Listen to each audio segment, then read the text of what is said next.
how the next 2 months are going to play out and whether this is a honeymoon or it's for real. And Harris and Walz will have their first sit-down interview later tonight. Sam Stein, let's get you in on these polls here. I mean, it's significant. You know, the polls are a snapshot. We know that. But this shows where this race is at this moment, and the wind is at Harris's back. What do you think about the state of play in those Sunbelt states? States that just a few weeks ago, Donald Trump had thought he had put away. Remember, at the sidelines of the Republican National Convention, I know you were there in Milwaukee, Trump aides telling reporters, we don't even have to advertise or campaign in North Carolina. Right. That state is in the bag. Now, his lead is 1 point. Well, I'll never get over that dig you made about me getting through security. That will stick with me for my entire life, frankly. Pass it on to your kids.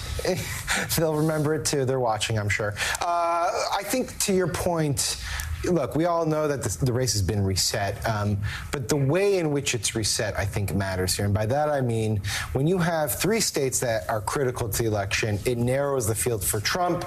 It allows him to just focus on those battleground states in Michigan, Wisconsin, and Pennsylvania. When you have 7 states now in contention, it becomes a resource battle, much more so. And in this case, it's not just that Harris has the momentum, it's that she's raising tons of more money. When you're raising $500 million in a month, right, you can then afford to do ad blitzes and fund on-the-ground operations in more of these states. You can do turnout and persuasion in more of these states. And now you're stretching Trump's resources even further.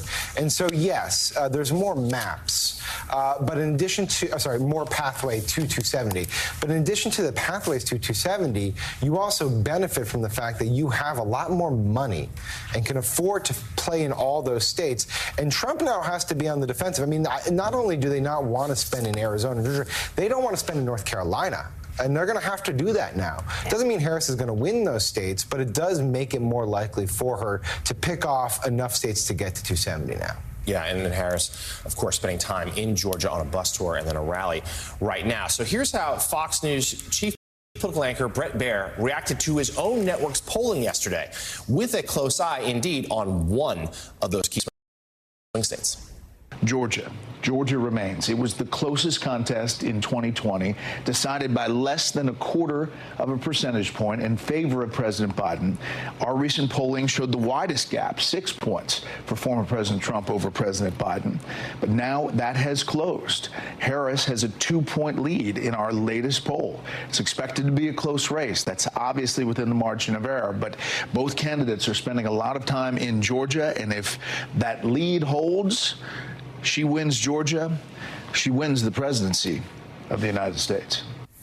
The importance of Georgia on display right now. The Trump-Vance campaign, as you might imagine, quickly issued a memo calling the polling atrocious, saying, we report, you decide. Fox's polling has an awful track record. And speaking of Georgia, Vice President Kamala Harris and Governor Tim Walz are on a campaign bus tour of southern, typically redder counties in that state. The Democratic ticket was greeted yesterday on an airport tarmac by students from Savannah State University, Georgia's oldest HBCU. The tour then kicked off with a series of stops focused on education. Harris and Walz then traveled south to Hinesville, Georgia, where they visited a local high school and spoke to members of the faculty and the student marching band. You kind of embody this idea, and the vice president talks a lot about it. Each of our individual talents, what we can contribute, but something bigger than ourselves when you get together. Your single instrument alone is an amazing thing, but as part of this band, it becomes really amazing. I'm just grateful that you'd have us here. I'm grateful to be part of a team with a really great head coach here in your next president of the United States, Kamala Harris. Sometimes you hit the note, sometimes you don't, right? But all that practice makes for beautiful music. And that is a metaphor, that is symbolic for everything that you all will do in your lives, which is you're going to show what a winning team looks like. You're going to show what it means to put yourself out on the field, to put yourself in front of people, to have the confidence to do it. Sometimes you're going to hit the step right, sometimes you're not. Sometimes you're going to win the game, sometimes you may not. But you know, you never let any circumstance knock you down or slow you down. You just keep going at it. Harris aides have long said she loves a bus tour, and the vice president will continue her tour of Georgia today, while Walz will head on to campaign events in North Carolina. Harris will end the tour with a rally in Savannah later on today, and the importance of Georgia also on display by Donald Trump's efforts to patch things up with Republican Governor Brian Kemp, popular governor with whom Trump has been feuding for years. Joining us now, editor-at-large at the 19th, Erin Haynes. She's also an MSNBC political contributor and an expert on all things Georgia. So, Erin, tell us about the state of play there and what we're seeing from this push by Harris and her running mate to move into sort of these redder counties. And it's not about winning those counties, right? It's about closing the margin of defeat, but closing the gap so therefore you can win it in Atlanta, in the suburbs of Atlanta. And she's speaking to voters, white and black, who don't always think about voting for Democrats. Right, and who also don't always get to see a Democrat, especially in that part of the state. Listen, there are 159 counties in Georgia, and Atlanta is only in one of them. Typically, Democrats do tend to focus in and around Atlanta and those surrounding counties, and Republicans are the ones that tend to go to the rest of the state. Republicans avoid Atlanta. Democrats kind of avoid the rest of the state. But Harris is showing that she is willing to work for those votes, like you said, not necessarily to win those red counties, but certainly to kind of eat away at the margins. Remember, that's the kind of map that Stacey Abrams and other grassroots groups like Black Voters Matter and others really, worked to build the coalition that elected Senator Raphael Warnock and Senator John Ossoff in 2020, and obviously President Joe Biden and Kamala Harris turning Georgia blue in that year, something that Vice President Harris is obviously hoping to repeat.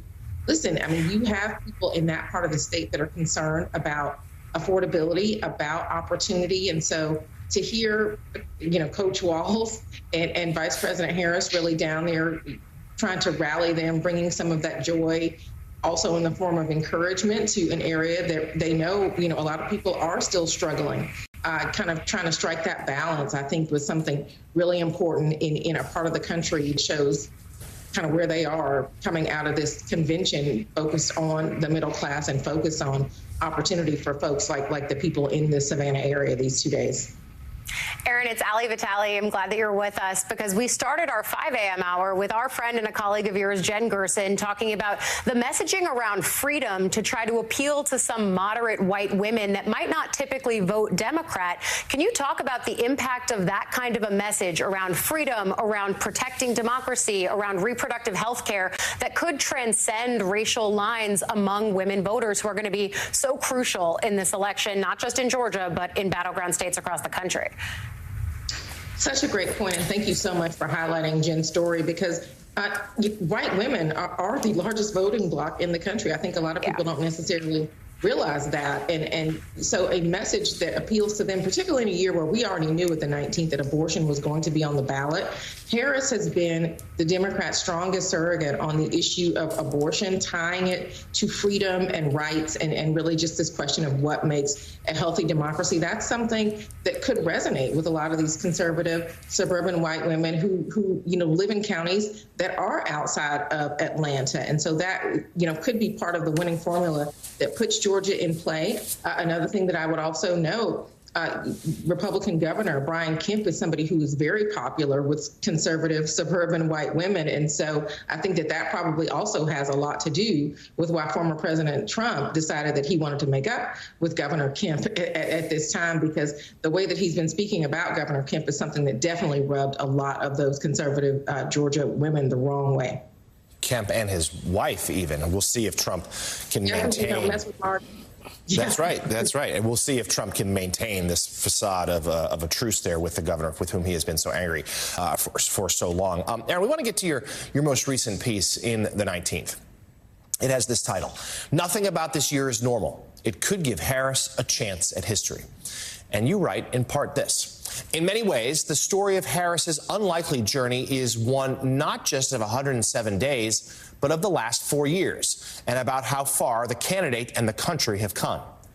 Much of that evolution happened behind the scenes, when the media paid less attention to a role that has been traditionally unimportant.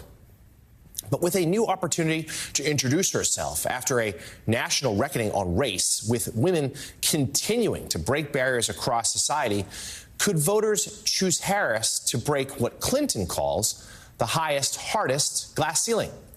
Harris is making the case for why she is ready to be president. Soon the country will decide whether they believe she is ready. So, Aaron, tell us a little bit more about this, because it has been so striking that at least to this point in the campaign, Harris and her team are not dwelling on the potential history that could be made here. They're not spending a lot of time on her race or gender. Of course, it's there, it's obvious, but it's not at the forefront of the messaging like it was in 2016 for Hillary Clinton. But the opportunity is there all the same. Talk to us about how you see it resonating. Yeah, I mean, I think you're making a very good point, Jonathan. I was in Chicago at the Democratic National Convention last week, and I think that we did see that this is her potential to make history is not something that was really explicit. It was really kind of more implicit, something that the vice president herself is not really, pointing out or highlighting. Specifically, some of her surrogates and others who spoke at the convention certainly kind of did that for her. But yes, I mean, the reality is that we are in a very different place than we were just over a month ago in this presidential race, and we could be in a very different place as a nation than we've been in more than 230 years. And as I said in my column, just even the way that this came together, we're really looking at a moment that kind of had to happen this way. It was Shirley Chisholm who ran for president, first woman to run for president in 1972, who predicted that the path to the presidency for a woman could be through the vice presidency. And so Harris has been the understudy in this role for nearly 4 years. That's one of the factors that contributed to this. The way that President Biden kind of exited the race and endorsed her really kind of set her up to shore up these delegates and really quickly clear the field so she doesn't have this kind of traditional primary process that produces a nominee over 18 months. Look, we have a political climate that's very different. And then there's like this accelerated calendar that kind of gives you this immediate sense of urgency and sense of drama. Weeks ahead of schedule, you've got voters that are really interested and excited about this race, curious about Harris, curious about her candidacy, which is one of the reasons why this interview could be impactful tonight. People wanting to know more about her, and people who may be excited about voting for her who were not excited about either of their choices for president just a few weeks ago. So, there are advantages and disadvantages to that timeline, but, including Hillary Clinton, some of the folks that I talked to really said that this could be what makes a difference in November, and how Harris could really be the woman that makes history. Coming up, what we're learning this morning about the incident that took place at Arlington National Cemetery involving the Trump campaign back on Monday. Morning Joe is coming right back with that.